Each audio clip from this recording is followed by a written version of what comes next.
Le produit intérieur brut, un indicateur de mesure de la création de richesse. Commençons par définir ce qu'est la création de richesse au sens économique. La production ou la création de richesse est une activité socialement organisée qui va consister à la création de biens ou services. Ces biens ou services seront vendus et échangés sur un marché, ou bien obtenus à partir de facteurs de production s'échangeant sur un marché. On distingue alors deux formes de production. La production marchande. Elle est vendue sur un marché à un prix significatif. Il couvre alors au moins la moitié des coûts de production. La deuxième forme est la production non marchande. Ici, elle est offerte gratuitement ou quasi gratuitement. Cela veut dire que le prix couvre moins de 50% du coût de production. Pour mesurer la création de richesse d'un agent, l'indicateur est la valeur ajoutée. Mais le calcul est différent dans le cas où l'agent réalise une production marchande et dans le cas où il réalise une production non marchande. Dans le cas où l'agent réalise une production marchande, le calcul de la valeur ajoutée est le suivant. C'est le chiffre d'affaires corrigé de variation de stock, et le chiffre d'affaires, c'est le prix fois la quantité, auquel on soustrait les consommations intermédiaires. Les consommations intermédiaires, ce sont tous les biens et services qui vont être détruits ou transformés lors du processus de production. Dans le cas où l'agent réalise une production non marchande, le calcul est différent.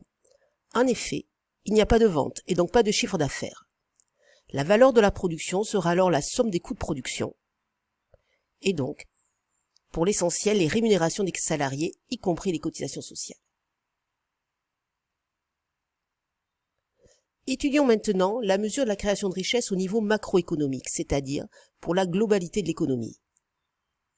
Il va y avoir deux indicateurs. Le premier, le plus connu, c'est le PIB. Il est calculé à partir d'un critère géographique. On comptabilise toutes les unités résidentes présentes sur le territoire national indépendamment de leur nationalité. Le deuxième, moins connu, est le RNB. Dans ce cas, on va prendre un critère de nationalité.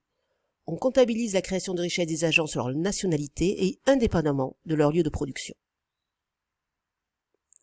Étudions d'abord le PIB. Le PIB va mesurer la création de richesse réalisée par les agents économiques résidents au cours d'une période donnée. On fait alors la somme des valeurs ajoutées produites par les agents implantés dans le pays. On va ajouter la TVA grevant les produits et les droits de douane et on va enlever les subventions. Le PIB comptabilise alors toutes les productions de biens et services réalisées par la collectivité. Que ce soit le PIB marchand, ici, on intégrera les biens et services échangés sur un marché contre un prix.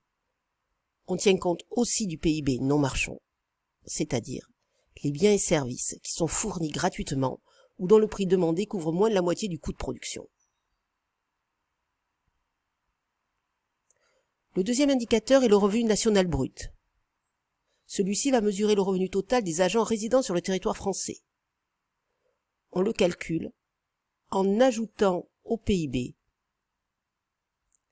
les flux de revenus reçus de l'étranger, c'est-à-dire les revenus d'activité, les revenus de la propriété, les subventions moins les impôts sur la production, auxquels on soustrait les flux de revenus versés à l'étranger.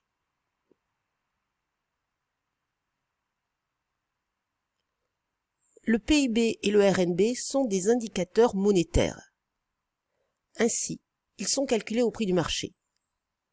Cela veut donc dire que quand le PIB ou le RNB augmente, on ne sait pas si c'est dû à l'augmentation des prix ou bien à l'augmentation des quantités produites.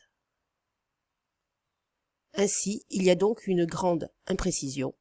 L'augmentation peut-elle être uniquement par les prix ou par les volumes? C'est pour ça que l'on va calculer le PIB et le RNB réel.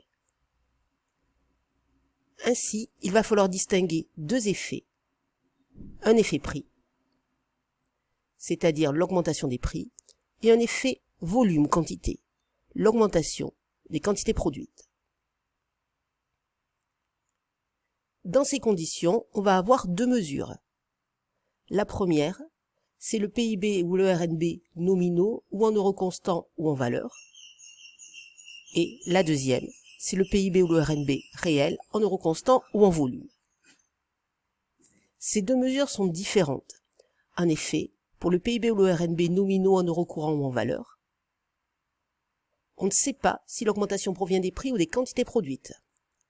En revanche, quand on passe au PIB ou RNB réel en euros constants ou en volume, on a sorti l'effet prix et donc on sait que l'augmentation provient de la hausse des quantités produites.